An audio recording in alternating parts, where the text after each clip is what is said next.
What's going on, everyone? It's the old gaming blog with some Black Ops 2 gameplay. And look at my new camouflage, the zombies one that I told you guys I had. And this was on the double XP weekend. This was the first day of double XP weekend, and that we had also camouflage. Now the double XP weekend was actually extended until Tuesday, which is today, until 5 p.m. Central Time, and it was extended because Microsoft had some problems with on Xbox Live. It was offline for like 7 or 8 hours, something like that. I'm not sure. On PS3, I had no problems, but yeah, I think it was a maintenance error. Nothing to worry about. No, it wasn't being hacked or anything. So guys, don't worry about it. Anyways, let's move on to the topic of the video that I want to talk about, which is used games. Are they a concern? Now, link will be in the description as per usual. But the marketing VP at Elder Scrolls and Fallout Studios, aka Bethesda, says that the company has tried to mitigate second-hand markets with adding more DLC and other initiatives to pretty much help players to keep on playing their games and not just, finish the game and then resell it. And according to them, to Bethesda, the marketing VP says used games are absolutely a concern for Elder Scrolls and Fallout. Now, for the ones who don't know, and I actually had this question the other day. Mexican Burro didn't know what was. It wasn't used games. I was referring to used games as pre-owned games. Pre-owned games are the same thing as used games, meaning that somebody else bought them, played them, and then sold them back again once they're done with it. And then obviously you buy it at a discounted price because the game has been used. Now, that got me thinking. Obviously, I had, and I'll go as far as saying half my game collection are pre-owned games. And why is that?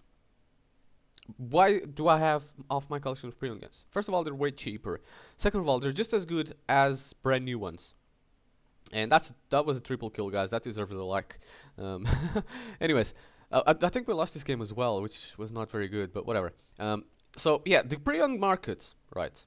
It might seem like it's bad, or it's not very good for developers, but it's actually, it kind of helps the economy in a way. Now, the way that it helps the economy is, right, you buy a game, you play it, you're done playing it, you don't want to play it anymore, you're bored. Instead of letting the game rot on your shelf and, that's it, you're not going to play it anymore, you don't really care about it, you go to your local GameStop and you resell this game. So you sell it back. Obviously, you're going to sell it way cheaper than you bought it. Let's say you bought the game for $30. You're going to sell it for about $5. But even so, that's $5 that you're going to get back. And instead of the game being, collecting dust on your shelf, it's actually going to be played and used by somebody else, which I think is great. Even if for free, even if there wasn't a pre-owned market and I could just give away the games, I would. I'd rather somebody play them and have fun with the games than sitting on my shelf collecting dust and me just not playing it because I overplayed it so much. Now, that's all good and dandy, but basically what's happening right now is creating games that offer replayability and supporting them with DLC that's worth hanging on to the game for, and offering tools to make things further. So basically this is the key for developers to extend the life of a game, which means offer a lot of replayability, like the Call of Duty series, for example, where you can play multiplayer over and over and over and over and over and over again. Obviously, you're gonna get bored eventually of it, but it has so much replayability, it's ridiculous.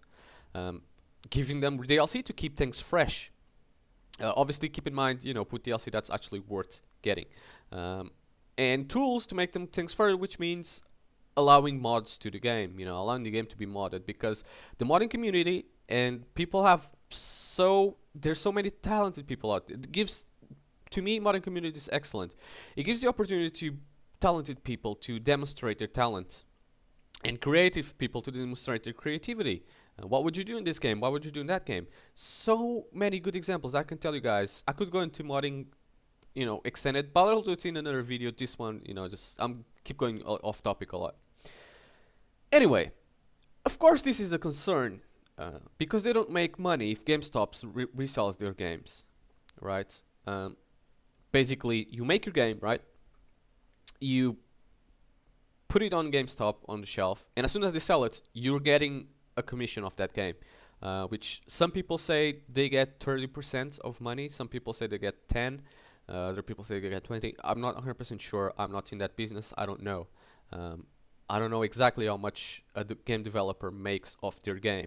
It could be whatever, but I know the shelf, the shelf life on a store, it's really expensive. Anyways, the developer is gonna get that money, and so is GameStop. But when the game is resold, right? When the player has bored to buy the game, he sells it again to the GameStop, and then the GameStop sells it again to somebody else. The developer is not making absolutely no money, but GameStop is. All right, they sold it first, so they make, let's say, $30, right? They bought it for $5, so they lost $5, and they sell it again for $15. So do you see what's happening here? They just pretty much not exactly doubled their money, but they got a little bit more out of it, while the developer hasn't still. Now, obviously they want to make an idea, and we're gonna lose this entire game, both rounds, but whatever. Now, the developers obviously want to go around this by basically making a way that they can get some money as well. Everybody wins. Now, right now, GameStop wins. You might win as well, the consumer, because you're getting something cheaper, even though it's just as good. But the developer isn't getting anything out of it. They sold the first copy. That's it. It counts as +1. Even if that game is sold 20 times, it still counts as +1 on their books. Now, one thing good about Bethesda is they actually give you an incentive to spend more money on the game. It doesn't feel like their DLC doesn't feel like it was held back during development, like many others does. So, actually, the reason I got into Fallout, I'm just, again, going a little bit more off topic, but it's kind of relevant, as in Bethesda themselves, because they're the ones who brought this subject now. Now, I started going on Fallout because I saw YouTube videos of SSHOPKC or something like that. It's Seamus channel, and I saw him playing Fallout 3, and I instantly, I loved the game. I loved these videos, and I watched every single one of them. And at the time, I didn't have didn't even have the PS3, and my gaming PC wasn't even that great at the time. This was a while ago. I think it was when Fallout 3 first came out. So I couldn't just play it, but I could watch his videos and watch him play, which is the main reason that I used to watch YouTube a lot, was basically watch gameplay of games I couldn't play. And anyways, so I went out when I got a PS3, and I remembered that game. What was that game that I used to watch, and I used to really like it, and I would like to play it now that I have the opportunity. And then I went back to Seamus' channel, and I've seen Fallout 3. So I went to my local GameStop, which was called GameStation in the UK, actually, which those shops are closed now, but when they existed. And I bought a pre-owned copy of Fallout 3, and I think it ran me for like $10, something like that. I'm not sure. Whilst the game brand new would cost like 20 or 30, something like that. I can't remember very well the prices. But anyways, I got a pre-owned copy, and I came home, and I loved it. And I overplayed that game so much, and I loved that game so much that I decided to, get some DLC for it. And I did get DLC for it because I've played the game so much, and I just couldn't do anything else, so I got DLC for it. And then I just went online and bought Fallout New Vegas. Now this time I actually went online and didn't went to the store and actually bought it brand new because it was just a better price than online. And I think I got it for $10, brand new, and pre-owned on the shop would go about 20. So yes, you gotta be careful with that because they sometimes sell pre-owned games way expensive than brand new ones. So always look online. This is what I do now. Just don't go to shops anymore. Just look online. Best deals ever. Anyways, I bought Fallout New Vegas, brand new, which obviously gave money to the creators, and also bought all the DLC for it. And then I even went a step further and got it for the PC as well.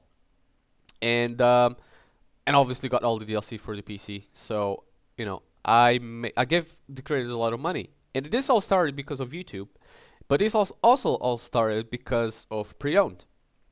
And that's it. Now, a possible solution to this, to the creators, and I'm going to go back on topic now, to the creators getting a little piece of money is put the digital versions of the games cheaper than the box versions of the game. Now, currently, digital is a lot more expensive than boxed version. So especially if it's pre-owned, it can be 2, 3 times, 4 times more expensive. Now in the UK, we got digital version of games costing £60, and brand new box games costing 30, and pre-owned games costing 15. So you can see that's very expensive. Now, one of the reasons that they do that, and Sony at least, is to just so they don't sell stuff cheaper, to encourage the consumer to go to a shop to help out, you know, local businesses and whatnot. So that's, you know, that's the deal with it. Anyways, the possibility of the PlayStation 4 and the unannounced Xbox 7020 blocking used games. The GameStop management said last month that it has a high degree of confidence that the PlayStation 4 will play used games. But reports still have said that the next Xbox will block second-hand titles. So that's what they're currently saying. I'm not sure if it is true or not. We don't know yet. But that's what sparked a lot of controversy and a lot of people raging. Now, another thing that I want to talk to you guys about is the current price of brand new AAA title games that can go for $100 or even as far as $120, which is ridiculously high. Production costs are high as well. I understand all that. Distribution is high, shelf is high, everything is stupidly high. We all know that. I'm not going to go into it. I already made a video about Are Video Games Too Expensive? Again, link in the description, annotation on the screen. Go watch it if you want. It's a good video. But anyways, to my opinion, they're overpriced. Is that worth paying that much money for a game? Of course not. Gamers nowadays are on a budget, right? They got rents to pay, houses to pay, whatever. So they're going to do whatever they can to game on a budget and to get the cheapest and best deal ever. Again, that's just how it is. So, ways to fix this problem? I'm not sure. I don't know.